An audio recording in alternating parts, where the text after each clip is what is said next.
Hello everyone. Today we are going to go through a new topic, a topic of your the fifth chapter of your book, the English 2, that is the grammar section. उसका एक हम topic लेने जा रहे हैं, that was verbs, और उसके अंदर हम पढ़ेंगे सिर्फ ट्रांजिटिव वर्ब, इंट्रांजिटिव वर्ब. इसका पूरा एक्सप्लेनेशन मैं आज आपको इस वीडियो में दूंगा. What you have to do is to go through the video and then you will be able to understand it very clearly.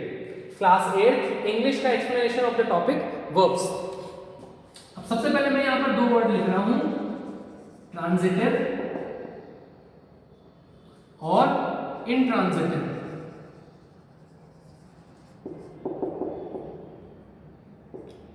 इनको समझने के लिए हमें पता होना चाहिए सबसे पहले कि ऑब्जेक्ट क्या होता है.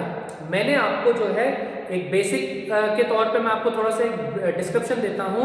जब हम इंग्लिश में सेंटेंस बनाते हैं तो उस सेंटेंस में तीन चीजें बहुत इंपॉर्टेंट होती है, सब्जेक्ट, वर्ब, ऑब्जेक्ट. ठीक है, यही सेम चीजें हिंदी में भी होती है पर इनका फॉर्मेशन अलग होता है. I am playing cricket, I subject, playing verb, cricket object. मैं क्रिकेट खेल रहा हूं तो मैं सब्जेक्ट, क्रिकेट यहां पर ऑब्जेक्ट और खेल रहा हूं वर्ब. तो सब्जेक्ट ऑब्जेक्ट वर्ब किस में बदल गया? सब्जेक्ट वर्ब ऑब्जेक्ट में. दोनों में बस फॉर्मेशन का डिफरेंस है. इसके बाद मैंने आपको बताया था, या अगर नहीं भी है तो आप एक बार सुन लीजिए ध्यान से अगर आपको नहीं पता. ऑब्जेक्ट दो तरह के होते हैं, या तो कोई चीज है उसकी बात करेंगे तो वो ऑब्जेक्ट कहलाएगा. अगर कोई चीज नहीं है तो हम किसी पर्सन की बात करेंगे तो वो क्या कहलाएगा? वो भी ऑब्जेक्ट कहलाएगा. जैसे आई एम प्लेइंग क्रिकेट में क्रिकेट ऑब्जेक्ट है. I am playing with him, इसमें हिम ऑब्जेक्ट है. तो एक डायरेक्ट ऑब्जेक्ट है क्रिकेट और इनडायरेक्ट ऑब्जेक्ट क्या हो गया? हिम. दोनों ही ऑब्जेक्ट ही कहलाते हैं. अब हमारे लिए समझने की बात यह है, मैंने आपको ऑब्जेक्ट के बारे में क्यों बताया, क्योंकि जब तक आप ऑब्जेक्ट को नहीं समझेंगे आप ट्रांजिटिव इंट्रांजिटिव को नहीं समझ सकते. सो फर्स्ट ऑफ ऑल मैं आपको यही समझाना चाह रहा हूं कि इन दोनों को समझने के लिए हमें ऑब्जेक्ट को समझना बहुत जरूरी है. आपको मैंने बताया था कि वर्ब के और भी फॉर्म्स होते हैं, जैसे कि finite verb, infinite verb, auxiliary verb. अब ट्रांजिटिव वर्ब क्या होती है? Transitive verb does not convey a complete meaning without an object in the sentence. Transitive verb वो होते हैं जो does not complete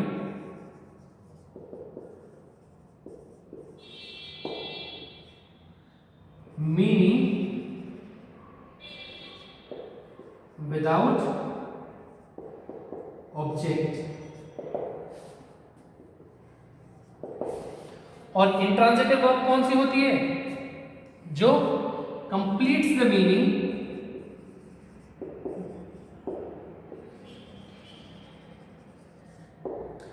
without object.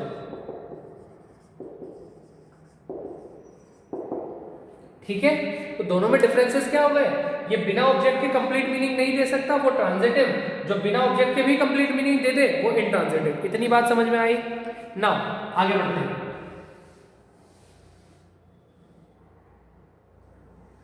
देखते हैं, एक एग्जाम्पल मैं आपको देता हूं. Rajat achieved great success in his career. यहां पर कोई भी ऑब्जेक्ट नहीं है. जो बचा हुआ पार्ट है इसको हम कॉम्प्लीमेंट बोलते हैं, ऑब्जेक्ट नहीं. रजत सब्जेक्ट, अचीव्ड वर्ब है और इसके आगे का पार्ट कॉम्प्लीमेंट है, तो इसमें ऑब्जेक्ट की जरूरत नहीं पड़ी. रजत मतलब अगर इसमें से मैं पीछे के पार्ट को मतलब इसमें से पीछे के पार्ट को अगर मैं हटा देता हूं, अगर कॉम्प्लीमेंट में से मैं सब्जेक्ट को लेता हूं, इन हिज करियर या ग्रेट सक्सेस इस तरीके से, या फिर मैं बोलता हूं एक और दूसरा एग्जाम्पल लेते हैं, children admire APJ Abdul Kalam. इसको आप बहुत अच्छे से समझ सकते हो, children admire APJ Abdul Kalam. तो एपीजे अब्दुल कलाम यहाँ पर ऑब्जेक्ट है, एक पर्सन जो ऑब्जेक्ट की तरह यूज हुआ है ना. अगर मैं इसमें से कलाम का नाम हटा देता हूं तो ये हो जाएगा चिल्ड्रन एडमायर. क्या एडमायर? किसका एडमायर? कौन सा एडमायर? कुछ भी कंप्लीट मीनिंग नहीं हुआ, तो यहाँ पर ऑब्जेक्ट की जरूरत पड़ेगी कंप्लीट मीनिंग देने के लिए. इसलिए यहाँ पर एडमायर जो वर्ब है वो क्या होगी? ट्रांजिटिव होगी,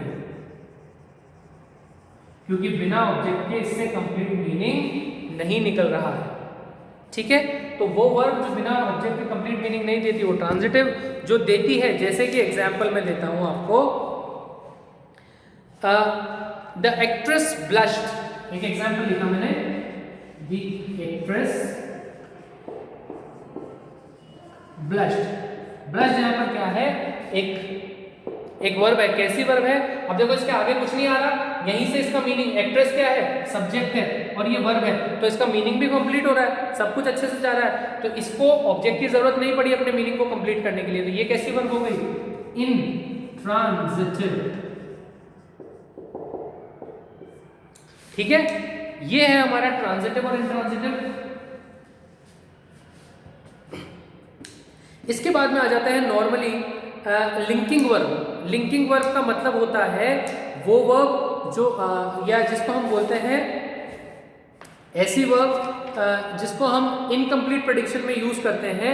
जैसे कि suppose a sentence makes a complete sense, we do not need more words to complete the meaning. A dog bark, people laugh, लोग हंस रहे हैं, डॉग जो है बार्क कर रहा है। तो ऐसे सेंटेंसेस के अंदर आगे हमें किसी चीज की जरूरत नहीं पड़ी।